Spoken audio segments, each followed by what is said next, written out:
Bonjour à toutes et à tous. Allez, comme j'avais dit sur une vidéo précédente, qu'on verrait l'installation de cette petite pochette et je vous expliquerai aussi pourquoi j'ai pris cette petite pochette et comment l'installer sur notre Waders. Alors, pour l'installer sur le Waders, c'est pas du tout compliqué. Vous allez voir, il va nous falloir un outil, donc une aiguille. Alors là, c'est une grosse aiguille que je prends, que je chauffe alors sur une gazinière ou avec un briquet et on va faire des trous. Mais ne vous inquiétez pas, on ne fait aucun trou dans le Waders. C'est clair, c'est net, il n'y a aucun trou, on ne touche pas l'étanchéité, on ne touche pas la fabrication Fill & Fish. On va faire deux trous, je vais vous faire voir où juste après, mais on ne touche pas aux waders. Donc ça, niveau côté étanchéité, vous êtes tranquille. Donc cette petite pochette, quand vous l'achetez, elle est fournie avec deux clips derrière. Donc ces clips-là, comme j'ai dit l'autre jour, on les prend, on les déboîte. Donc voilà, ça c'est les deux clips femelles, et ça c'est le clip mâle. Le clip mâle va se mettre sur le waders. Ici, les deux clips femelles qui sont mis et installés déjà sur la pochette. Donc, si vous regardez bien, il y en a un qui est installé vers le bas comme ceci et l'autre en horizontal, un vertical, un horizontal. Tout simplement, c'est juste pour une petite question de sécurité. Quand vous venez plaquer votre pochette sur les clips mâles, elle va s'emboîter tout de suite toute seule. Par contre, pour les déboîter, on est obligé, on peut tirer dessus, mais ça ne viendra pas. On est obligé de les faire glisser dans le sens de l'ouverture.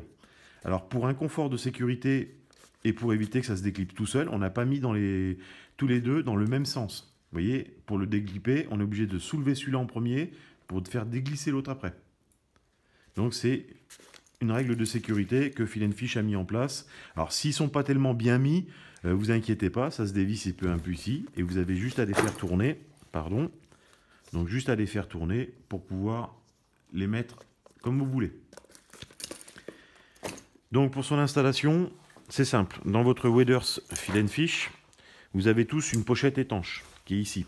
On a déjà dégrafé plusieurs fois, remis plusieurs fois, et elle se trouve sur une bande de scratch. Et cette petite pochette étanche, elle nous sert généralement à mettre les papiers, à nous mettre les produits qu'on ne va pas se servir de la journée, mais qui ont besoin d'être sur nous, soit pour un contrôle avec un permis de pêche, soit des clés de voiture, soit un téléphone portable qu'on n'a pas envie qu'il soit mouillé ou qui trempe, qui n'est pas étanche. Donc aujourd'hui, on les met dans les pochettes étanches et on la laisse accrocher ici. Donc moi, cette pochette, je m'en sers comme pour mettre mes papiers, et je la laisse sur moi, ou je l'accroche ici, ça m'arrive. Donc, sur cette bande de scratch, vous voyez, j'ai déjà installé un clip. J'ai pris mon aiguille, je l'ai chauffé et j'ai commencé à percer un trou rond. Et ce trou, je l'ai mis, donc il y a des mesures à respecter, de 1,5 cm au centre du trou et de 2,5 cm au centre du trou. Donc dans la longueur, on aura 2,5 cm, dans la hauteur, on aura 1,5 cm pour l'installation. Donc, on a divisé notre clip en deux. Là, on a la partie plate, donc mâle, et la partie femelle. La partie femelle, c'est la partie mâle de la pochette pour venir clipper. Donc, ici, quand on est, voilà, le waders en ordre de marche normale, on est comme ça. Donc, vous voyez, la partie ici, elle est vraiment plate et elle ne viendra pas vous embêter sur la poitrine. Et ce qui dépasse en dessous ne vous gênera pas non plus. Parce que si ça, vous trouvez que ça vous gêne, ça vous gêne depuis le début. Donc il n'y aura pas d'excuse à avoir parce que ça, c'est plus épais que ça. Donc ça, voilà, dans la configuration actuelle. Là, on va prendre notre petit clip femelle. Donc on va mettre côté où il y a le scratch. On va l'emboîter dans le trou qu'on a fait. Alors pour le trou, vous y allez tranquillement. Hein, vous chauffez, vous faites votre rond tranquillement. Vous rechauffez et ainsi de suite. Donc là, quand on a plaqué la femelle, on plaque bien notre tissu. On prend notre partie mâle, on vient le visser dessus. Et là, alors on va visser, et ça suffit de visser au doigt. Ça ne sert à rien d'aller visser avec une paire de pinces. Vous voyez, là, je serre bien comme il faut. Voilà. Et c'est pas prêt de s'enlever. Hein. Ça tient vraiment, ça tient. Mais si jamais vous avez peur que ça s'enlève ou que ça se dévisse un petit peu avec le temps, ce que vous pouvez faire, c'est acheter de la Loctite. On appelle ça comme ça, c'est de la Loctite, c'est du frein filet. Vous l'avez en couleur rouge et en couleur bleue. Alors la couleur rouge, c'est vraiment pour fixer, et la couleur bleue, c'est pour faire comme les écrous qui ont un petit plastique qu'on appelle un écrou frein. C'est juste pour éviter que ça se desserre. Donc vous pouvez utiliser la rouge ou la bleue, c'est comme vous voulez. Donc quand on a installé nos 2 picots, voilà comment c'est. Ça ne nous empêche toujours pas, parce que grâce à ce côté qui est plat, ça ne nous empêche pas de fixer quand même notre pochette étanche dessus. Vous voyez, on peut toujours avoir notre pochette étanche, mais la pure étanche, là qu'on n'ouvre pas toutes les 5 minutes, avec. Et ici, quand on va y mettre notre pochette normale, hop, vous voyez, je suis passé devant, on a entendu le clac. Je viens de l'autre côté, tac, on entend le clac aussi. Et là, notre pochette, voilà, elle est agrafée. Là, je peux tirer dessus, il n'y a rien qui se passe. Hein. Et quand on va se mettre à pêcher, on sera comme ça avec nos bretelles. Hop, voilà, là, on aura notre pochette, ici en pendentif, et nos bretelles. Donc, c'est une petite poche qui sera juste devant, étanche, parce que c'est fait avec des fermetures YKK. Et puis là, comme vous pouvez voir, il n'y a pas une seule couture. Donc, c'est de la pochette étanche. Donc, semi-étanche, on dira, parce que 100% étanche, on ne peut pas. Vu qu'il y a la fermeture éclair ici, c'est pas possible d'avoir une 100% étanche. Mais elles sont très, très bien étanches quand même. Je connais pas les qualités laboratoires pour dire à combien de pourcentage, mais je peux affirmer qu'elles sont bien étanches et avant que l'eau rentre bien dedans, il y a des mètres cubes qui sont tombés. Donc là, je vais couper la vidéo. Je vais vous reprendre après quand j'aurai enfilé le waders pour vous faire voir comment ça s'installe. Et en même temps, je vais vous présenter, comme je vous avais dit, l'installation du bâton de wading sur la ceinture. Allez, je vous coupe et je vous reprends après. Allez, nous voilà avec le waders enfilé, la pochette de mise et le bâton de wading sur la ceinture. Donc en mode léger. Donc là, je vais dégrafer la pochette. Voilà, vous avez vu, ça va assez vite. Aussi bien pour la mettre, la révise, que aussi bien pour l'enlever. Très simple. Mais ça tient. Quand vous êtes en ordre de pêche, quand vous n'avez pas la main dessus, vous la bougez, ça tient très bien. Donc là, j'ai posé la pochette là-bas. On va parler d'abord du bâton de wading.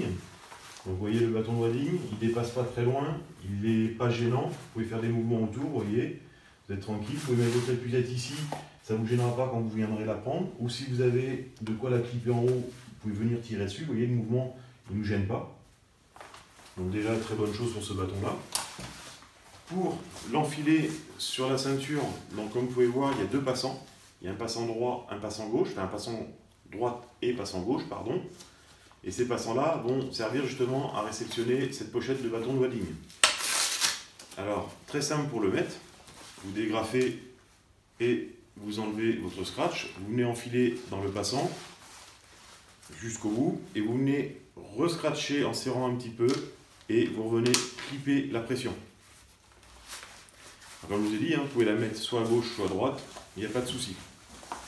Donc là, assez léger en plus, ça ne sent pas beaucoup. C'est vrai qu'il n'est pas lourd.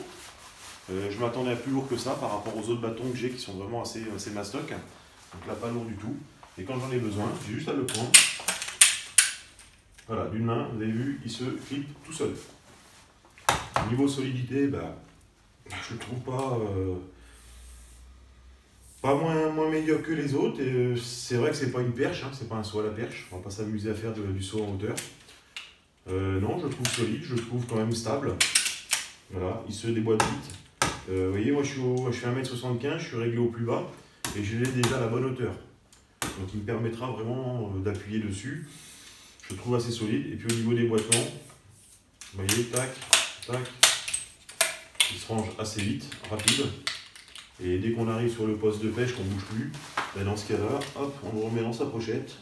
Et comme ça, il nous aide juste à traverser ou à faire de la marche à pied quand on en a besoin.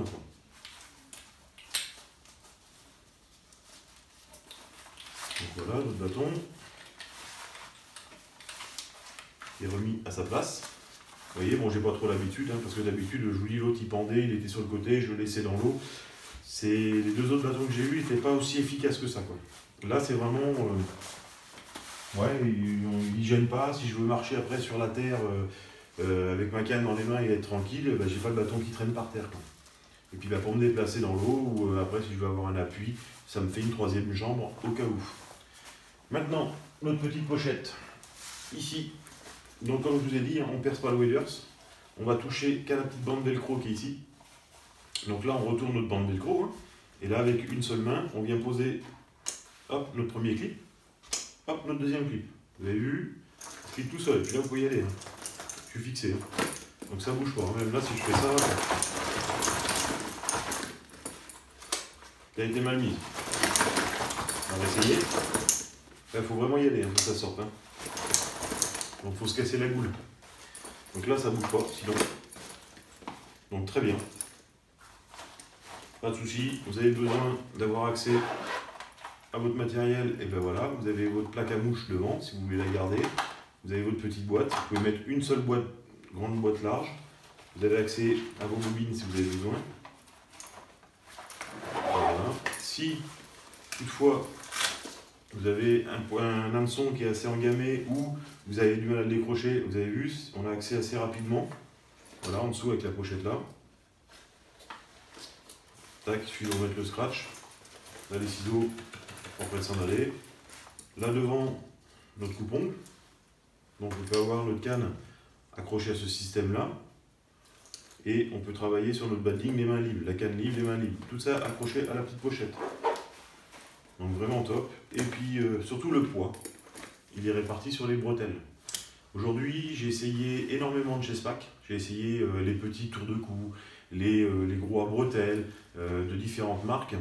Et il est vrai que les seuls confortables, c'est soit ce port-là au niveau de des bretelles, parce qu'on va appuyer sur des bretelles comme des sacs à dos.